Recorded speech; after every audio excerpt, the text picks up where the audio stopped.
शुरुआत में हमें पायरेट्स यानी समुद्री लुटेरों की एक दुनिया दिखाई जाती है। यहाँ का जो सबसे बड़ा पायरेट था आज उसे गिरफ्तार कर लिया गया था। मरीन फोर्स यानी समुद्री आर्मी का जो हेड था वो उसे आज सजा देने वाला था, उसे जान से मारकर। तो उसे सभी लोगों के सामने लाया जाता है ताकि इसकी मौत देखकर सबको नसीहत हो जाए और आज के बाद कोई पायरेट न बने, इस दुनिया से तमाम पायरेट्स का खात्मा हो जाए। क्योंकि ये पायरेट इस वक्त का सबसे बड़ा और खतरनाक पायरेट था, क्योंकि उसने अपनी पूरी जिंदगी में बहुत सारा खजाना चोरी करके किसी खास जगह पर छुपा दिया था। और वो पायरेट सब लोगों को बताता है कि मैंने समंदर में बहुत सारा खजाना छुपा के रखा है, इसलिए मैं आप सब लोगों को ये कहता हूँ कि आप समंदर में जाएं और मेरा खजाना ढूंढ कर दिखाएं। अब ये सुनकर लोग इतने खुश हो जाते हैं कि वो उसके लिए नारे लगाने लगते हैं, क्योंकि लोगों में खजाना ढूंढने का जज्बा पैदा हो गया था। अब ये देखकर मरीन बेस के हेड उस पायरेट को फौरन मारने का कहते हैं, जिस पर दो फौजी उसके अंदर अपने बड़े बड़े रॉड घुसा देते हैं और उस पायरेट की वहीं पर ही मौत हो जाती है। लेकिन अब सारे लोग वहाँ से जाने लगते हैं उस खजाने को ढूंढने के लिए, यानी कि अब उन्होंने फैसला कर लिया था पायरेट बनने का। जो देखकर मरीन बेस के हेड को बहुत गुस्सा आता है, क्योंकि उसका जो प्लान था वो तो उल्टा पड़ गया था। वो चाहता था कि पायरेट्स का खात्मा हो जाए, लेकिन उस पायरेट के मरने के बाद अब तो बहुत सारे पायरेट सामने आ गए थे और अब वो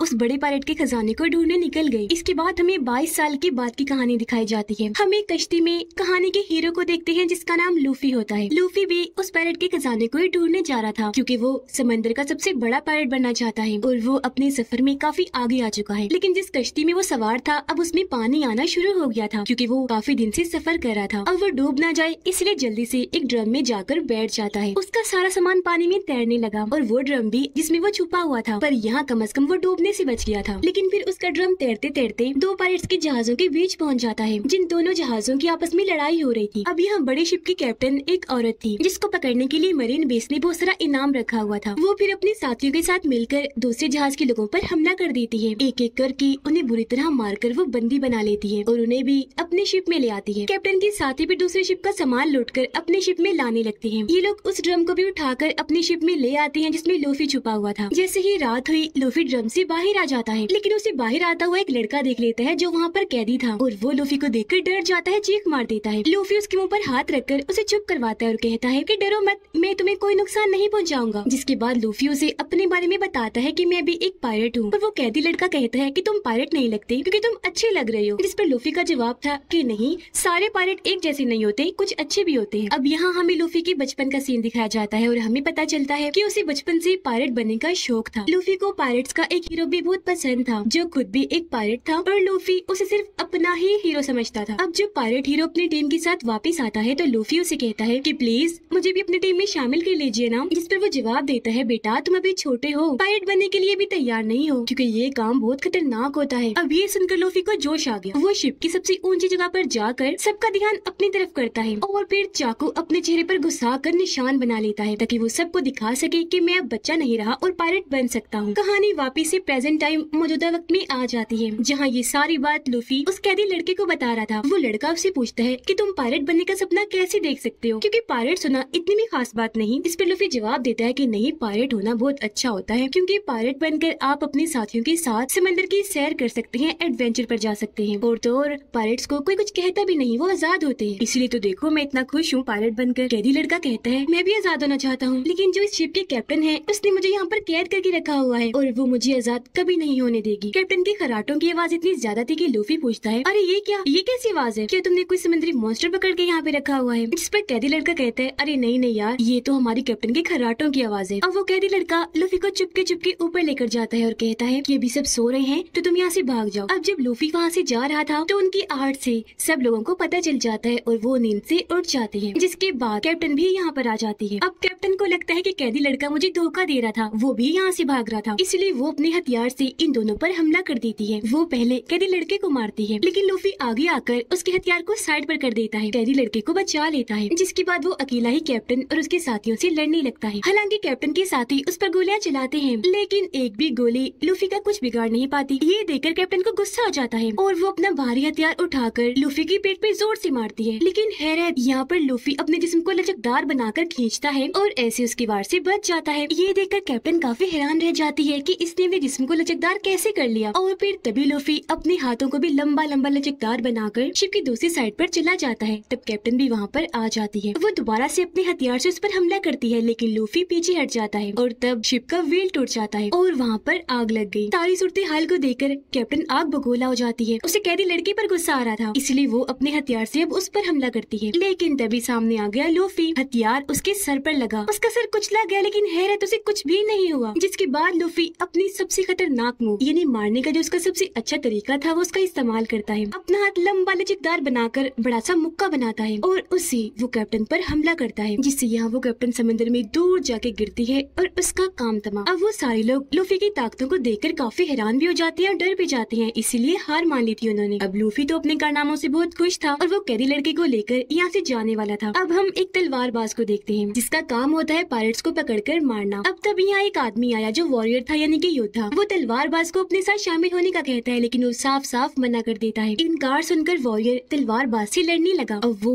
बहुत अच्छा तलवारबाज था। वो तेजी तेजी से अपनी तलवारें हिलाकर वॉरियर से लड़ता है और फिर एक मौके पर बड़ी आसानी से अपनी तलवारों का इस्तेमाल करते हुए वो वॉरियर को काटकर उसके 2 हिस्से कर देता है और इस तरह तलवारबाज ये लड़ाई जीत गया। लूफी और कैदी लड़का उस शिप से निकल चुके थे और अब वो एक छोटी कश्ती में आगे बढ़ रहे थे। अब क्योंकि उसने लूफी की और लूफी ने उसकी जान बचाई थी, इसलिए उन दोनों की दोस्ती हो जाती है। कैदी लड़का तो पहले उसकी ताकतें देखकर काफी हैरान था, इसलिए वो लूफी से पूछता है कि तुम्हारे पास ये लचकदार होने की ताकत कहाँ से आई? जिस पर वो बताता है कि बचपन में जब पायरेट हीरो ने मुझे अपनी टीम में शामिल करने से मना कर दिया था ना, तो तब मैंने गुस्से में आकर एक खास किस्म का फ्रूट खा लिया था, जिसके बाद से ही मुझे ये लचकदार होने की ताकत मिली। क्योंकि पायरेट हीरो ने जब मेरा हाथ पकड़ा तो मैं वहाँ से आगे बढ़ गया और मेरा हाथ लंबा होकर लचकदार बन गया। फिर कैदी लड़का पूछता है कि अब हम कहाँ जा रहे हैं? लूफी उसे बताता है कि हम जा रहे हैं ग्रैंड लाइन पर, यानी वही जगह जहाँ पर बड़े पायरेट का खजाना छुपा हुआ है। वो लड़का पूछता है क्या तुम्हें ग्रैंड लाइन का रास्ता पता है? इस पर लूफी जवाब देता है मुझे तो नहीं पता। फिर वो लड़का कहता है कि तुम्हारी तरह मेरा भी एक सपना है। मैं दरअसल मरीन सोल्जर बनना चाहता हूँ ताकि कमजोर लोगों की मदद कर सकूँ। ये सुनकर लूफी कहते तो फिर ठीक है, काम कर लेते हैं। हम अब यहाँ से जाते हैं मरीन बेस पर। मुझे वहाँ से ग्रैंड लाइन का नक्शा मिल जाएगा और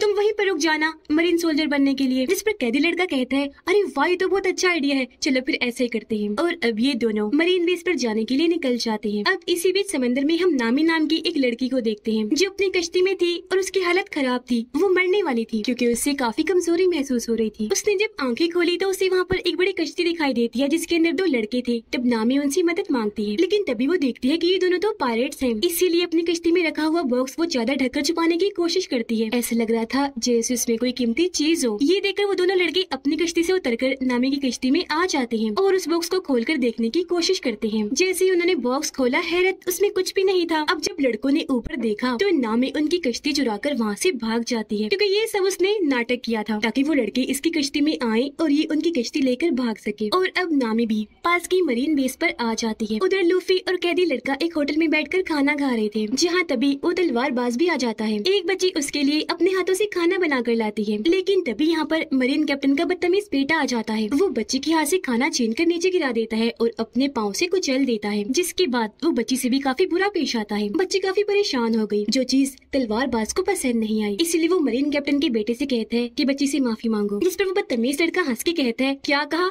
मैं इस बच्ची से माफी मांगू? कभी नहीं हो सकता। ये कहकर वो तलवार निकाल लेता है, जो देखकर तलवारबाज भी अपनी तलवार निकाल लेता है। सिर्फ 1-2 वार करके ही उसे हरा देता है। ये देखकर कुछ और लोग भी तलवारबाज की तरफ आते हैं उसे लड़ने के लिए, लेकिन एक को वो टांग मार के ही गिरा देता है, एक का सर टेबल पर देकर मारता है और 2 की बाजुएं पकड़कर उन्हें तोड़ देता है और साइड में फेंक के मारता है। एक को वो पकड़कर ऐसे घूमता है कि उसे जोर से टांग मारता है। तभी यहाँ पर नामी भी आ जाती है। वो भी एक आदमी का सर टेबल पर देकर मारती है और उसे जख्मी कर साइड में उठाकर ले जाती है। अब कैदी लड़का काफी डरा हुआ था, टेबल के नीचे छुपकर ये सब कुछ देख रहा था, जबकि लूफी इस लड़ाई को काफी एंजॉय कर रहा था। तलवारबाज ने सभी मरीन सोल्जर्स को मार दिया था, जिसके बाद वो पकड़ता है मरीन कैप्टन के बेटे को। उसे जान से मारने ही वाला था कि तभी वो लड़का कहता है कि प्लीज तुम मुझे छोड़ दो, मैं कैप्टन का बेटा हूँ, तुम जो मांगोगे वो तुम्हें दे देंगे। अब ये सुनकर तलवारबाज उसे फिलहाल के लिए छोड़ देता है और उसके डैड मरीन कैप्टन के पास आता है अपना इनाम लेने, क्योंकि उसकी ड्यूटी पायरेट्स को मारने की भी थी। लेकिन मरीन कैप्टन कहते हैं कि पहले तुम्हें मुझे इनाम देना होगा, जो है कि तुम्हें 7 दिन के लिए मेरे पास कैद रहना होगा। इस पर तलवारबाज कहते हैं अच्छा, अगर तुमने मुझे कैद करने की कोशिश की तो सबसे पहले तुम्हारा बेटा मरेगा। अब ये सुनकर मरीन कैप्टन का बेटा भड़क जाता है और अपने डैड को कहता है डैड या क्या करे है, पैसे दे दे इसको। लेकिन उसके डैड उसे ही मुक्का मारकर दूर फेंक देते हैं। अब मरीन कैप्टन तलवारबाज को कहता है कि तुम्हारी इस हरकत के बाद कोई भी मरीन बेस तुम्हें इनाम नहीं देगा, फिर चाहे तुम जितने मर्जी पायरेट्स को मार लो। अब तुम्हारे पास 2 रास्ते हैं, या तुम हमारे साथ काम करो या फिर मेरे पास 7 दिनों के लिए कैद हो जाओ। इस पर तलवारबाज कहता है कि मैं तुम्हारे साथ काम तो नहीं करूंगा, लेकिन हाँ 7 दिनों के लिए कैद हो जाता हूँ। और अब उसे पकड़कर कैद कर लिया जाता है, उसे बांध दिया जाता है। अब अगले ही दिन लूफी भी यहाँ पर आ जाता है ग्रैंड लाइन के नक्शे को चुराने के लिए। लूफी ऊपर छोटे से रास्ते से आया था। वो जब देखता है कि तलवारबाज को वहाँ पर बांधा हुआ है तो वो उसकी रस्सियाँ खोलकर उसे आजाद कर देता है और जिस रास्ते से आया था वहाँ से ही वापस चला जाता है। उधर नामी एक मरीन ऑफिसर की यूनिफॉर्म चुराकर उसे पहनकर अंदर घुस जाती है क्योंकि वो भी यहाँ पर ग्रैंड लाइन का नक्शा ही चुराने आई थी। लेकिन जब वो नक्शा ढूंढ रही थी तो तब दो मरीन ऑफिसर अंदर आ जाते हैं और उसे पहचान लेते हैं कि नामी कोई मरीन ऑफिसर नहीं है बल्कि इसने तो सिर्फ वर्दी ही पहनी हुई है, इसलिए वो उस पर हमला कर देते हैं। लेकिन वो भी जल्दी से आगे बढ़ी। मेल ऑफिसर को तो वो अपनी टांग में ही लपेट कर नीचे गिरा देती है और रोड से फीमेल ऑफिसर पर हमला करके उसका भी काम तमाम कर देती है। इतनी ही देर में छत तोड़कर यहाँ पर लूफी भी आ जाता है क्योंकि उसने सारी बात सुन ली थी और अब इन दोनों को ही पता चल गया था कि हम यहाँ पर ग्रैंड लाइन का नक्शा चुराने आए हैं। अब लूफी मरीन कैप्टन की ऑफिस जाने लगता है क्योंकि ग्रैंड लाइन का नक्शा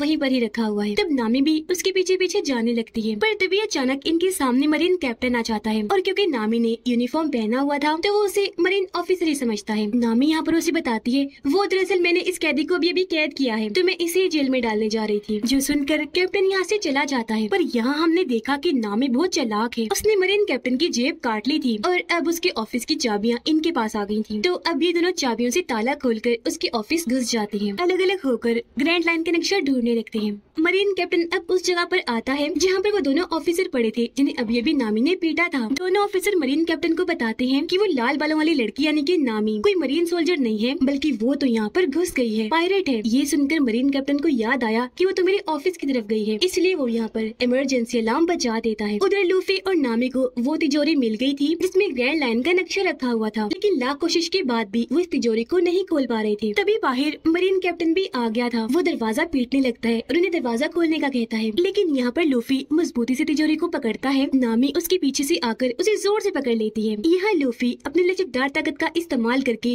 खींचकर अपनी बाजुओं को लंबा करता है और ऐसे दोनों कूदकर वहाँ से बाहर आ जाते हैं तिजोरी के साथ। ये दोनों सही सलामत यहाँ पर आ गए थे, लेकिन तभी मरीन ऑफिसर यहाँ पर आकर इन्हें चारों तरफ से घेर लेते हैं। पर यहाँ लूफी और नामी बड़ी बहादुरी से उनका सामना करते हैं। लूफी अपने मुक्कों से उन्हें दूर करता है जबकि नामी रॉड से मार मार कर उन्हें ढेर करती जाती है। और फिर तभी तलवारबाज भी यहाँ पर अपनी तलवारें लेकर आ जाता है। वो देखता है कि लूफी और नामी ये तो दोनों बच्चे हैं और उनसे पिट रहे हैं, इसलिए वो भी उनकी मदद करने इस लड़ाई में कूद पड़ता है। जैसे एक सोल्जर उसे मारने के लिए आगे बढ़ा, वो टांग मारकर उसे साइड में कर देता है और फिर कूदकर एक ऑफिसर के ऊपर गिरता है। दूसरे को वो तलवार से मारकर साइड पर करता है और ऐसे ये तीनों ही सभी मरीन सोल्जर्स को मार देते हैं। ये तीनों अभी खड़े ही थे कि तभी यहाँ पर मरीन कैप्टन आ जाता है। वो इनसे लड़ने ही आया था क्योंकि उसके हाथ पर ब्लेड वाला हथियार लगा हुआ था जिससे वो इन पर हमला कर देता है। लेकिन तभी सामने आए लूफी और तलवारबाज जो उससे लड़ने लगते हैं। हालांकि तलवारबाज अपनी दो तलवारों से उससे लड़ रहा था, लेकिन मरीन कैप्टन बहुत बहादुर था, वो उस पे भारी पड़ता जा रहा था, तो इसलिए तलवारबाज को अपनी तीसरी तलवार भी निकालनी पड़ती है। यहाँ लूफी भी अपनी लचकदार ताकत का इस्तेमाल करके अपना बाजू लंबा करके उसका सामना करता है, लेकिन मरीन कैप्टन उसका हाथ भी आसानी पकड़ लेता है। अब तलवारबाज अपनी तीसरी तलवार को मुंह में रखता है और दो तलवारों से कैप्टन से लड़ने लगता है। एक तलवार उसने जैसे कैप्टन को मारी वो उछलकर दूर जाके गिरता है और अब यहाँ लूफी भी अपनी खास मूव का इस्तेमाल करता है, यानी कि बाजू को लंबा सा करके बड़ा सा मुक्का बनाकर कैप्टन के मुंह पर देकर मारता है, जिससे वो भी दूर जाके गिरता है और वही ढेर हो गया। और अब आखिरकार वो यहाँ पर मरीन आर्मी और मरीन कैप्टन से बच गए थे, जिस वजह से बहुत खुश थे।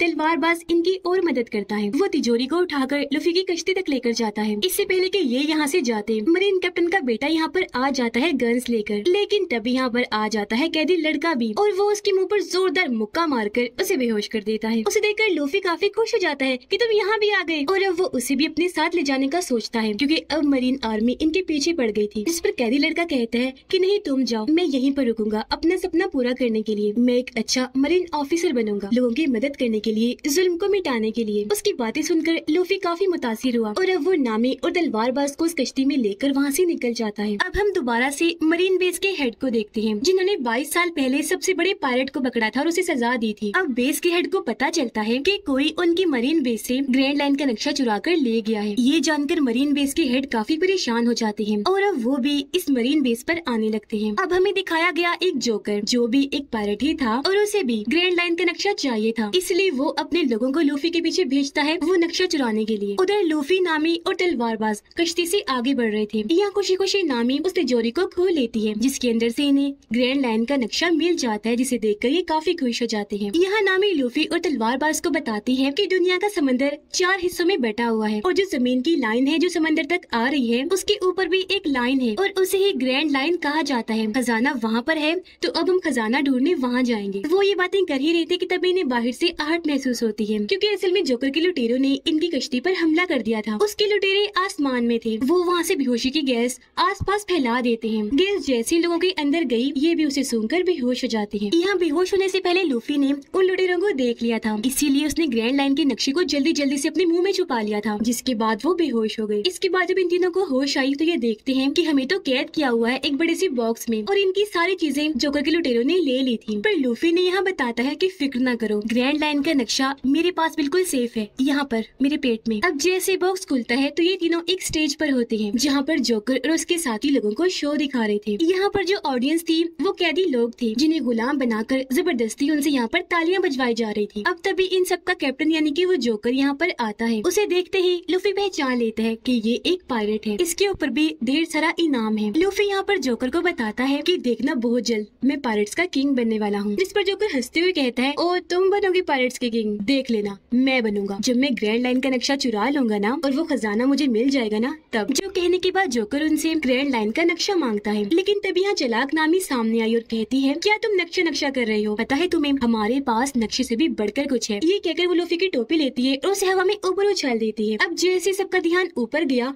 मौका पाकर वो यहाँ से भाग जाती है। अपनी टोपी पकड़ने के लिए लूफी अपना हाथ फिर से लंबा करता है। अब उसकी लचकदार ताकत देखकर सारे ही लोग काफी दंग रह जाते हैं, यहाँ तक कि वो जोकर भी कि ये इसने कैसे कर दिया। अब जब नामी सर्कस से बाहर आती है तो वो देखती है कि जोकर ने इनका पूरा शहर तबाह बर्बाद कर दिया है। शहर की बुरी हालत देखकर वो भी सोच रही थी कि तब यहाँ पर जोकर के लोग आकर उसे पकड़ लेते हैं और दोबारा से उसे अपने हेड जोकर के पास ले आते हैं। तभी जोकर के लोग तलवारबाज और नामी को पकड़कर उन्हें अपने साथ ले जाते हैं। जोकर लूफी के पास आता है और उससे ग्रैंड लाइन के नक्शे के बारे में पूछता है, लेकिन वो उसे कुछ नहीं बताता, जिस वजह से जोकर को गुस्सा आ गया और वो लूफी को सजा देने के लिए उसके हाथ पाँव बंधवा देता है और उन्हें खिंचवा कर और लंबा लचकदार कर देता है, क्योंकि उसे लग रहा था कि ऐसा करने से लूफी को तकलीफ होगी। लेकिन लूफी तो उल्टा हंस रहा था, क्योंकि उसे तकलीफ नहीं हो रही थी बल्कि मजा आ रहा था। अब जब जोकर लूफी के पास आया तो वो उसकी टोपी देखकर पहचान लेता है कि ये तो पायरेट हीरो की टोपी है। तब यहाँ जोकर उसे बताता है कि जब मैं तुम्हारी उम्र का था ना तब मैं और पायरेट हीरो एक ही टीम में हुआ करते थे, लेकिन उसने भी मुझे धोखा दे दिया। अब लूफी से नक्शा लेने के लिए जोकर यहाँ पर एक चाल चलता है। वो उसके सामने एक बच्चे को लाता है और कहता है कि अगर तुमने नक्शा ना दिया तो मैं इसे मार दूंगा। ये देखकर लूफी को गुस्सा आ गया और वो जैसे तैसे खुद को छुड़वा लेता है और यहाँ पर अपनी सबसे खास मूव का इस्तेमाल करता है, यानी कि लंबी बाजू करके बड़ा सा मुक्का बनाकर वो जोकर के मुंह पर जोर से मारता है, जिससे उसका सर ही टूटकर जिस्म से अलग होकर दूर जाके गिरता है। पर हैरत, सर अलग होने के बाद भी जोकर मरा नहीं था बल्कि जिंदा था। उसका कटा हुआ सर बोल रहा था,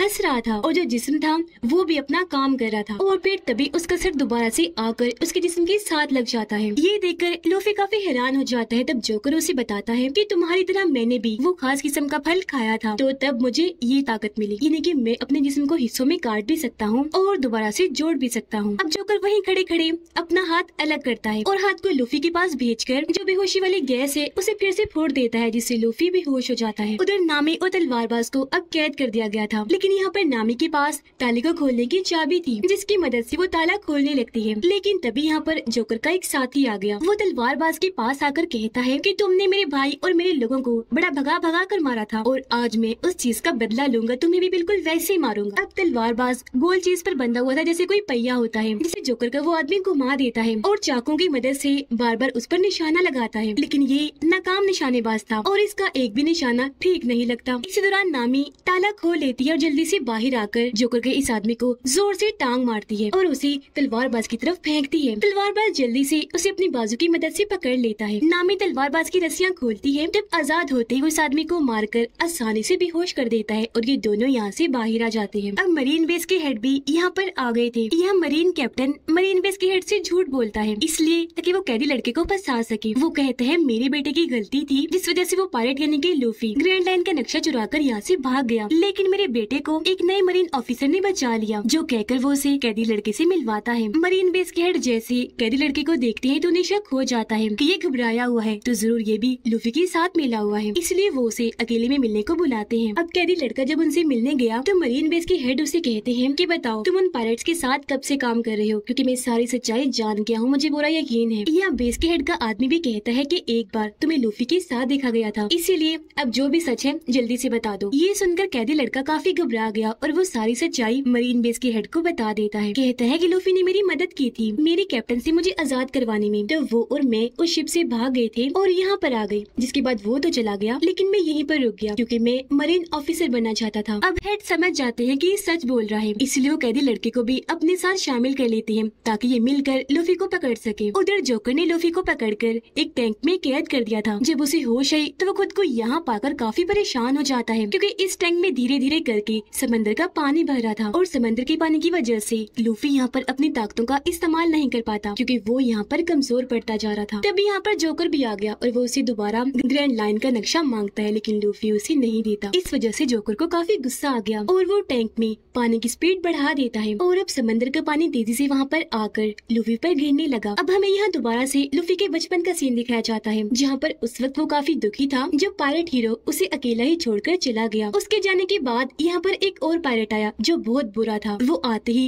लूफी को पकड़कर उसे मारने लगता है, परेशान करने लगता है। लेकिन ठीक इसी वक्त पर यहाँ पर पायरेट हीरो दोबारा आ गया। उसने जब देखा कि लूफी के साथ ये ऐसा सलूक कर रहे हैं तो उसने एक एक करके उस पायरेट के सभी साथियों को मारकर ढेर कर दिया। लेकिन तब तक वो बुरा पायरेट लूफी को लेकर कश्ती में बिठाकर समंदर में आ गया। पर तभी यहाँ पर एक बहुत बड़ा समुद्री मॉन्स्टर आकर इनकी कश्ती पर हमला कर देता है जिससे इनकी कश्ती पलट गई और ये दोनों समंदर में जाके गिरते हैं। डूबने की वजह से उस बुरे पायरेट की तो वहीं पर मौत हो जाती है। इससे पहले कि लूफी भी पानी में डूबकर मरता, यहाँ पर पायरेट हीरो आकर उसकी जान बचा लेता है। जिसके बाद वो समुद्री मॉन्स्टर दोबारा से ऊपर आया इन पर हमला करने के लिए। वो अपना बड़ा सा मुंह खोलकर लूफी को खाने ही वाला था कि तभी सामने पायरेट हीरो आकर उसे बचा लेता है। मॉन्स्टर ने जैसे अपना मुंह बंद किया, पायरेट हीरो मॉन्स्टर की आंखों में आंखें डालकर देखने लगता है। इससे मॉन्स्टर काफी डर गया और वहाँ से वापस भाग जाता है। लेकिन लूफी देखता है कि उस मॉन्स्टर ने पायरेट हीरो का एक बाजू खा लिया है जिससे छोटे लूफी को बहुत दुख हुआ। तो अब यहाँ पर लूफी को एहसास हो गया कि वाकई अभी मैं बच्चा हूँ, पायरेट बनने के लायक नहीं हूँ। अब पायरेट हीरो यहाँ से जाने वाला था। जाते जाते वो लूफी को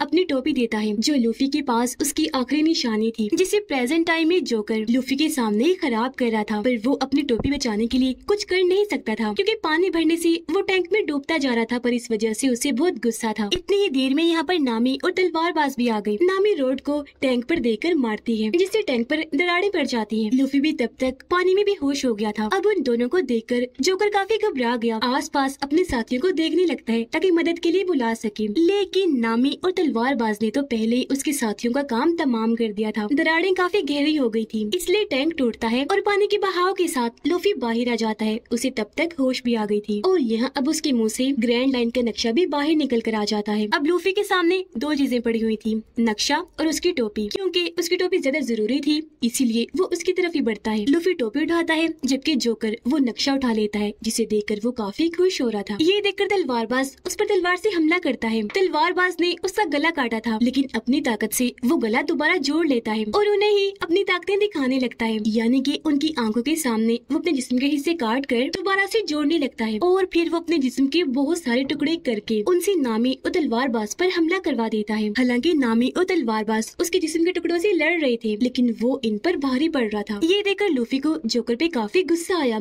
इसलिए वो भी उठा उसे लड़ने के लिए। वो यहाँ पर अपने स्पेशल मूव का इस्तेमाल करता है, अपना मुक्का उसके पेट के आर पार कर देता है। लेकिन इससे भी जोकर को कुछ नहीं होता और अब वो लूफी पे भी भारी पड़ता है। जोकर का कटा हुआ हाथ आकर लूफी की गर्दन को पकड़ लेता है और उसका गला दबाने लगता है। लूफी ने जब साइड पर देखा तो वहाँ पर बहुत सारे बॉक्सेस पड़े हुए थे जिन्हें लूफी नामी को दिखाता है और अपना सारा प्लान समझाता है। जिसके बाद लूफी और तलवारबाज बारी बारी करके जोकर के जिस्म के टुकड़ों को बॉक्सेस की तरफ फेंकते हैं और नामी जल्दी से रॉड की मदद से उन्हें कैद करती रहती है। इस वजह से जोकर के पास अब जिस्म के बहुत थोड़े हिस्से रह गए थे और अब वो काफी छोटा हो गया था। और अब यहाँ पर लूफी अपनी खास ताकत का इस्तेमाल करता है। वो अपने दोनों बाजों को लंबा करके बड़े बड़े हाथ बनाता है, दोनों हाथों से एक साथ उस पर हमला करके उसे वहाँ से उड़ा देता है। जिसके बाद लूफी वो नक्शा नामी को दे देता है क्योंकि अब उसे इन दोनों पर भी यकीन हो गया था और ये अच्छे दोस्त बन गए थे। अब ये तीनों मिलकर वहाँ पर कैद लोगों को आजाद करवाते हैं जिन्हें ऑडियंस बनाकर वहाँ पर बिठाया गया था। उधर मरीन बेस के हेड ने मरीन कैप्टन को गिरफ्तार कर लिया था और उन्हें वहाँ पर बांध दिया था क्योंकि हेड जान चुकी थी कि एक अच्छा मरीन कैप्टन नहीं है, ये बहुत ही बुरा है और बहुत नाइंसाफी करता है, बेहद जालिम भी है। अब मरीन बेस के हेड ये फैसला करते हैं कि अब मैं खुद अपनी नई मरीन आर्मी बनाकर लूफी को पकड़ने के लिए निकलूंगा। उनकी नई मरीन आर्मी सामने खड़ी हुई थी जिनमें कैदी लड़का और मरीन कैप्टन का बेटा भी शामिल था जिसकी फौरन ही बाद ये लूफी को पकड़ने के लिए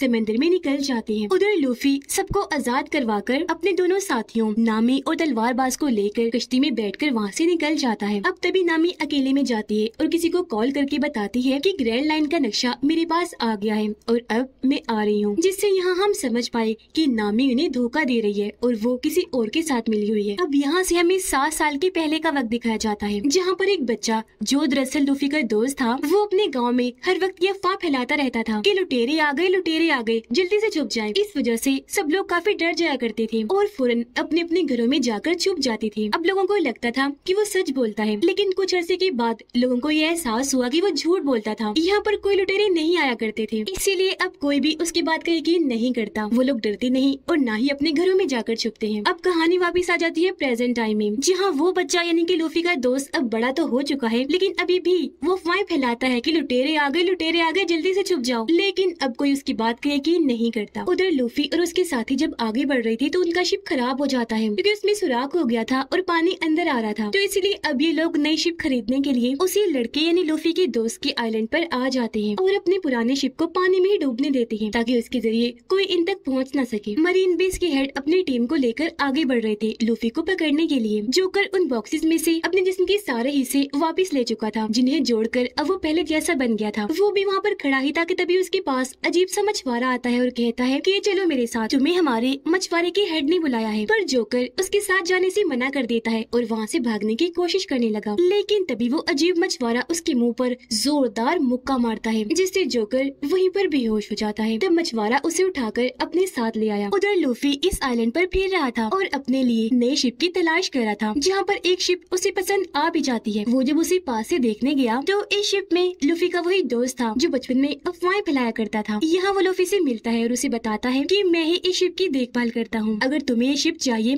तो चलो मैं तुम्हें अपने दोस्त से मिलवाने ले चलता हूँ, क्योंकि ये शिप उसकी है, बल्कि शिप ही तो क्या पूरा आइलैंड ही उसका है। जो सुनकर लूफी, नामी और तलवारबाज उससे मिलने के लिए तैयार हो गए और अब लूफी का दोस्त उन तीनों को अपने दोस्त से मिलवाने ले जाता है उसके घर पर, जहाँ उसका घर हम देखते हैं बहुत शानदार खूबसूरत था, क्योंकि वो लड़की बहुत अमीर थी। जिसके बाद वो लड़की अंदर से निकलकर बाहर आती है, उसके साथ उसका दोस्त भी था। लड़की के साथ उसका दोस्त भी था जिसका नाम क्लाडोर था। अब इस अमीर लड़की की कल 28वीं बर्थडे थी, यानी कल वो 18 साल की हो जाएगी। तो उसका दोस्त यहाँ पर आकर उसे पहले ही हैप्पी बर्थडे विश कर देता है। वो फिर अमीर लड़की से लूफी, नामी और तलवारबाज को भी मिलवाता है, ये कहकर कि ये तीनों भी मेरे साथी हैं। तब अमीर लड़की उस लड़की यानी लूफी के दोस्त को कहती है कि आज रात तुम और तुम्हारे ये साथी यहीं पर रुक जाओ हमारे साथ रात का खाना खाने के लिए। यहाँ पता चला कि अमीर लड़की के मॉम डैड मर चुके हैं और अब वो इस घर में बिल्कुल अकेली रहती है, इसीलिए उसका दोस्त क्लाडोर और नौकर ही उसकी देखभाल करते हैं। अब वो अमीर लड़की जब अकेली बैठी थी तो खुफिया रास्ते से वो लड़का यानी लूफी का दोस्त उसके पास आता है। बर्थडे गिफ्ट के तौर पर वो उसे समंदर से लाया हुआ मोती देता है और उसे खुश करने के लिए यह बड़ी बड़ी बातें करता है कि मैं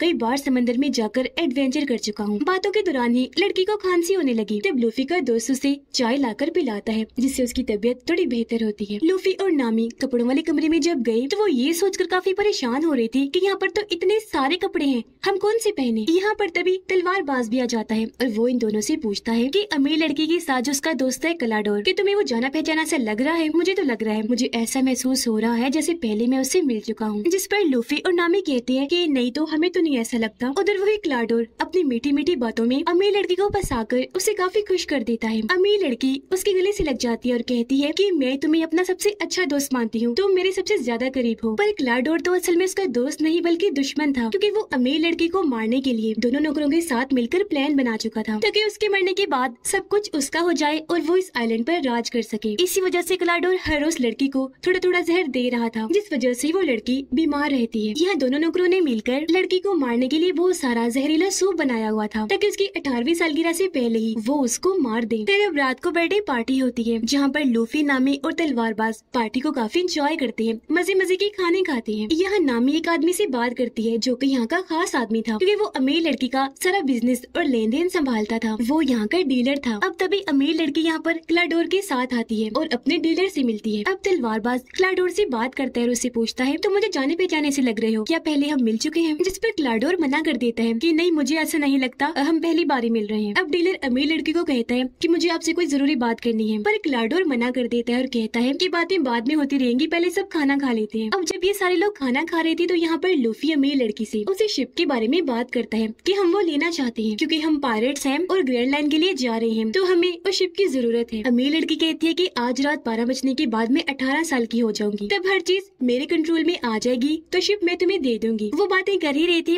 कि तभी लड़की की तबीयत खराब होने लगी। ग्लाडोर कहता है किसी आराम की जरूरत है, आप सब लोग यहाँ से चले जाइए, पर अमीर लड़की मना कर देती है कि नहीं नहीं मत कहो उन्हें जाने का, आज रात वो यही रुकेंगे। ये सुनकर तब ग्लाडोर भी चुप हो जाता है और अमीर लड़की को उठाकर उसके कमरे में छोड़ने जाता है। अब मरीन बेस के हेड और कैदी लड़का जब एक जगह पर बैठे हुए थे तो वहाँ पर मरीन कैप्टन का बेटा आता है और बताता है कि एक आइलैंड के पास हमें लूफी की शिप का सामान मिला है, जिस पर मरीन बेस के हेड कहते हैं तो इसका मतलब है लूफी उस आइलैंड पर गया है, तो अब तुम दोनों उस आइलैंड पर जाओ और लूफी को पकड़कर यहाँ पर लेकर आओ। अब जब डीलर अकेला था तो उसके पास क्लाडोर आता है क्योंकि वो डीलर को मारना चाहता है। वजह ये थी कि डीलर क्लाडोर की सच्चाई जान चुका था, जो सारी बात आज रात वो अमीर लड़की को बता देगा। अब यहाँ हमने देखा कि क्लाडोर के पास भी तेज चलने और दौड़ने की स्पीड और ब्लेड की ताकत है। उसके हाथ में 5 ब्लेड लगे हुए थे, वो उन्हें डीलर के अंदर घुसाकर उसे बहुत बुरी तरह मार देता है। अब हम जोकर को देखते हैं जिसे वो मछुआरा अपने हेड के पास उठाकर ले आया था। हेड जोकर को कहता है कि मैं यहाँ का सबसे बड़ा और खतरनाक पायलट हूँ, अगर तुम यहाँ पर कुछ लूटोगे तो आधा हिस्सा मुझे भी दोगे। जिस पर जोकर कहता है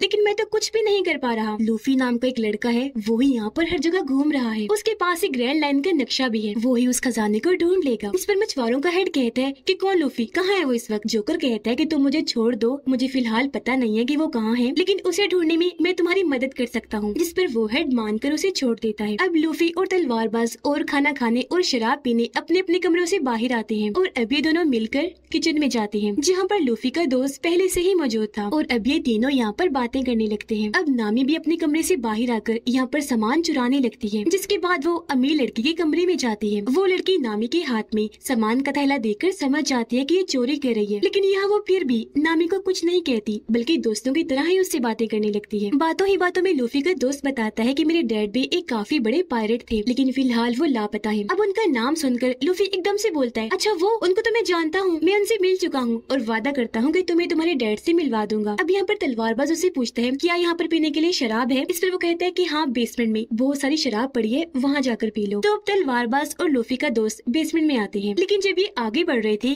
तो इन्हें यहाँ पर डीलर की लाश मिलती है और ये दोनों उसे देखकर काफी परेशान हो जाते हैं, ये सोचकर कि इसे किसने मारा होगा। जहाँ तभी इनके सामने क्लाडोर आ जाता है, वो इन्हें भी अपने 5 ब्लेड्स दिखा देता है, जिन्हें देखकर तलवारबाज समझ जाता है कि ये कौन है। क्लाडोर असल में ब्लैक आर्मी का कैप्टन था, जो कि बुरे पायरेट्स होते हैं, और इसके ऊपर भी ढेर सारे पैसों का इनाम रखा गया है। अब एकदम ही तलवारबाज अपनी तलवार से उस पर हमला करता है, लेकिन वो अपनी ब्लेड से उसकी तलवार नीचे करता है और ऐसे उसके हमले से बच जाता है। और फिर क्लाडोर अपनी स्पीड की ताकत से वहाँ से झट से गायब हो गया। इतनी ही देर में क्लाडोर के दोनों साथी इन्हें नौकर यहाँ पर आ जाते हैं। एक नौकर तलवारबाज के सर पर कोई चीज मारकर उसे बेहोश कर देती है, जो देखकर लूफी का दोस्त एक छोटी सी जगह से जल्दी से यहाँ से भाग जाता है और नौकरों के हाथ लगने से बच गया। अब क्लाडोर यहाँ पर वापिस आया और अपने नौकरों से कहता है कि उन दोनों की लाशों को ठिकाने लगाओ, इन्हें डीलर की और तलवारबाज की, जो कहकर वो यहाँ से चला गया। लूफी किचन में आया क्योंकि उसे भूख लग रही थी, तो जहरीले सूप को देखकर उसे रहा नहीं गया और वो सारा का सारा सूप पी जाता है। इससे वो मरता तो नहीं, लेकिन फौरन बेहोश हो जाता है। उधर नामी भी अमीर लड़की से बातें करने के बाद उसकी काफी अच्छी दोस्त बन गई थी और जो सामान अब नामी ने चुराया था वो सारा वापस रख देती है। उधर वो दोनों नौकर डीलर की लाश और बेहोश तलवारबाज को एक कुएं के पास लाकर उसके अंदर फेंक देते हैं, जिसके बाद वो भी वहाँ से चले जाते हैं। लूफी का दोस्त जो पहले ही काफी घबराया हुआ था, अब वो दोबारा से हर घर में जाकर इस बार सच बताता है कि मेरी बात का यकीन कर लो, उठो जागो, सच में यहाँ पर लुटेरे आ गए हैं। अब हालांकि इस बार वो सच बोल रहा था, लेकिन कोई भी उसकी बात का यकीन करने को तैयार ही नहीं था। और फिर तभी लूफी का दूसरा दोस्त यानी कि कैदी लड़का भी अपने साथियों के साथ यहाँ पर आ जाता है। यह लूफी का दोस्त कैदी लड़की को सारी बात बता देता है कि ब्लैक आर्मी यानी बुरे पायलट का जो कैप्टन है वो यहाँ पर आ चुका है और सबको मार रहा है। उसके बारे में बताने के लिए मैं यहाँ पर आया हूँ। इस पर मरीन कैप्टन का बेटा कहता है कि ये झूठ है, ब्लैक आर्मी के कैप्टन को तो मेरे डैड ने मार दिया था, इसलिए हम यहाँ पर जो काम करने आए हैं वही करेंगे, यानी लूफी को ढूंढने के लिए। उसका नाम सुनकर लूफी का दोस्त बताता है तुम लूफी को ढूंढने आए हो यहाँ पर,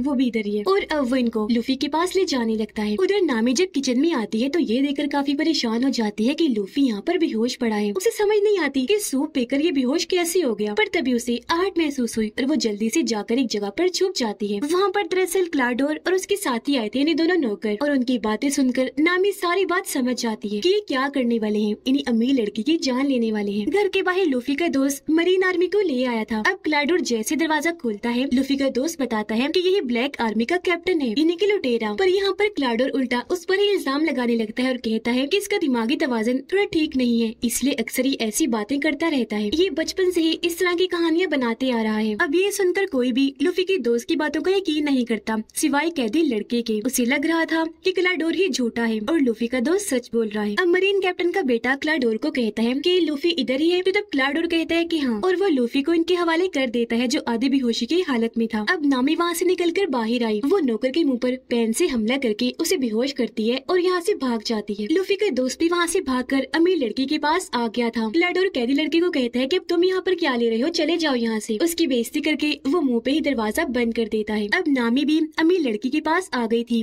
जहाँ पर लूफी का दोस्त पहले से ही मौजूद था। अब यहाँ पर नामी और लूफी का दोस्त मिलकर अमीर लड़की को क्लाडोर की सच्चाई बताते हैं कि वो तुम्हारा दोस्त नहीं है बल्कि दुश्मन है और सब कुछ हथियाने के लिए तुम्हें मारने का प्लान बना रहा है। अब तलवारबाज जो जिंदा था, जिसे कुएं में फेंक दिया था, वहाँ पर उसे होश आ गई थी। वो रस्सी बाहर फेंक कर वहाँ से बाहर आने की कोशिश कर रहा था, लेकिन क्योंकि वो कुआं काफी गहरा था तो वो वहाँ से बाहर नहीं आ पाता। लेकिन वो फिर भी हार नहीं मानता, बार बार कोशिश करता रहता है। अब यहाँ हमें तलवारबाज के पास्ट का एक सीन दिखाया जाता है कि जब वो छोटा था, तलवारबाज बन रहा था, तो उसने अपने दोस्त से वादा किया था कि मैं इस दुनिया का सबसे बड़ा तलवारबाज बनूंगा। लेकिन बाद में उसे पता चला कि मेरी दोस्त की मौत हो गई है। उसे बहुत दुख हुआ और तब वो अपने दोस्त के साथ किए गए वादे को निभाने का सोचता है, यानी कि दुनिया का सबसे बड़ा तलवारबाज बनने के लिए वो निकल गया। प्रेजेंट टाइम में 12 बज गए थे और अब वो अमीर लड़की 18 साल की हो गई थी। इसलिए अब क्लाडोर उसकी सारी प्रॉपर्टी पर अपना कब्जा करने के लिए उसे मारने के लिए जाता है। वो घर के सारे दरवाजों को बंद कर देता है ताकि वो लड़की अपनी जान बचाकर यहाँ से भाग न जाए। जिसके बाद वो अपने हथियारों यानी ब्लेड्स वाले हाथों और अपने नौकर साथियों के साथ अमीर लड़की के कमरे में जाता है। लेकिन अमीर लड़की तो पहले ही लूफी के दोस्त और नामी के साथ खुफिया रास्तों से यहाँ से भाग रही थी। ये लोग दीवारों के अंदर बने छोटे रास्ते से जा रहे थे, लेकिन तभी अमीर लड़की को खांसी हो जाती है। उसकी आवाज क्लाडोर ने सुन ली थी और उसे पता चल गया था कि वो लोग कहाँ हैं। इसीलिए वो उस दीवार में अपना ब्लेड्स वाला हाथ घुसा देता है। तलवारों से तीनों बाल बाल बचते हैं और अब ये जल्दी से यहाँ से भाग जाते हैं। तलवारबाज कुएं में अब खुद ही ऊपर आने की कोशिश करता है। वो चढ़कर ऊपर आ रहा था लेकिन बार बार नीचे गिर रहा था, लेकिन इस बार भी वो हार नहीं मानता और बड़ी हिम्मत करके दोबारा से उठा, ऊपर चढ़ने लगा और आखिरकार वो कुएं से बाहर आ ही जाता है। उधर कैदी लड़का लूफी को पकड़कर अपने साथ ले जा रहा था। लूफी को होश आने लगी, इसलिए कैदी लड़का उसके पास जाता है। अब लूफी यहाँ पर पूरी तरह होश में आकर कैदी लड़के को कहता है कि मुझे यहाँ से वापस जाना होगा क्योंकि क्लाडोर सच में बहुत खतरनाक है और मेरे दोस्तों की जान को खतरा है, मुझे उन्हें बचाना है क्योंकि वो सच में ब्लैक आर्मी का कैप्टन है। लेकिन तभी मरीन कैप्टन का बेटा लूफी पर गन तान देता है ताकि वो यहाँ से भाग न सके। इतनी ही देर में तलवारबाज भी यहाँ पर आ गया था और वो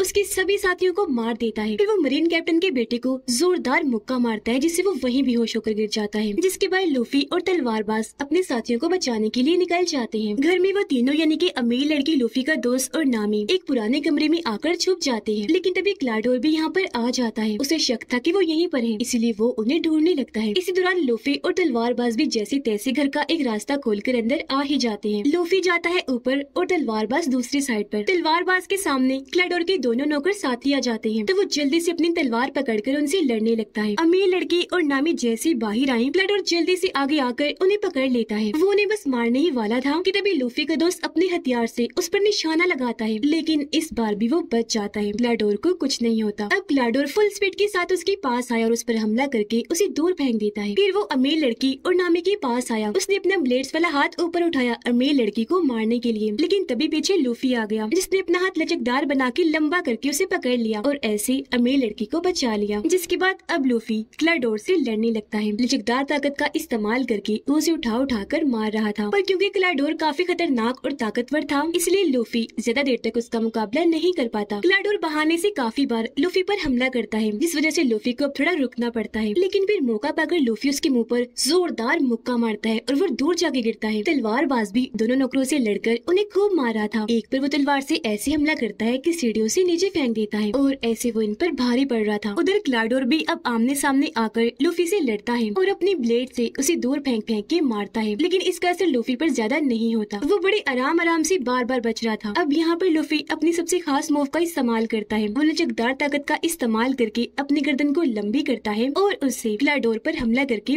बाहर फेंक के मारता है, लेकिन तलवारबाज भी उसके दोनों साथियों को हराकर बंदी बना लेता है, यानी कि इन्होंने उन तीनों को ही पकड़ लिया था। अब इस तरह इन सभी दोस्तों ने उनसे लड़ाई की, उन्हें हराया और इन सब की ही जान बच गई। लेकिन नामी कहती है हमें जल्दी से यहाँ से निकलना चाहिए, क्योंकि मरीन आर्मी जान चुकी है कि हम यहाँ पर हैं और हमें पकड़ने वो यहाँ पर आती ही होगी। पर क्योंकि भागने के लिए इनके पास कोई शिप नहीं था, इसलिए अमीर लड़की इन्हें वही वाला शिप दे देती है। अब यहाँ पर अफवाह वाला लड़का यानी लूफी का दोस्त भी इनके साथ सफर में जाने के लिए तैयार हो जाता है और अब ये चारों उस शिप में बैठकर इस आइलैंड से निकल जाते हैं। हम देखते हैं कि क्लाइडोर भी मरा नहीं था बल्कि जिंदा बच गया था और वो भी कश्ती में बैठकर इस आइलैंड से निकल चुका था। कैदी लड़का वापस आ गया था, जहाँ वो मरीन बेस की हेड से माफी मांगता है कि प्लीज मुझे माफ कर दीजिए, मैंने बहुत कोशिश की पर मैं लूफी को पकड़कर नहीं ला पाया। हेड उससे कहती है कि परेशान मत हो, तुमने कोशिश भी की और अपना काम भी पूरा कर दिया, तुम उन लोगों को आइलैंड से बाहर ले आए, यही बहुत है, अब हम उन्हें पकड़ लेंगे। वो ऐसा इसलिए कह रहा था क्योंकि अपनी दूरबीन से वो लूफी के शिप को देख पा रहा था। और अब मरीन बेस के हेड कहते हैं कि जल्दी से उनकी शिप पर हमला कर दो। उधर वो सारे लोग अपने इस नए शिप पर काफी इंजॉय कर रहे थे, हंसी खुशी अपने सफर पर आगे बढ़ रहे थे, लेकिन तभी इन पर बॉम्ब्स की बारिश होने लगती है। ये देखकर सारे दोस्त ऊपर आए। लूफी दूरबीन से देखते हैं कि ये कौन कर रहा है और उसे वहाँ पर मरीन बेस के हेड दिखाई देते हैं। उन्हें देखकर लूफी काफी हैरान हो गया, कहता है कि ये तो मेरे दादाजी हैं। अब ये सुनकर वो तीनों ही काफी हैरान रह जाते हैं। इन्हीं लूफी का दोस्त नामी और तलवारबाज, क्या ये तुम्हारे दादाजी हैं? लूफी के हाँ बोलने पर वो सोच में पड़ जाता है कि ये आखिर ऐसा क्यों कर रहे हैं। उनकी हैरानी के साथ ही ये कहानी इधर ही खत्म हो जाती है।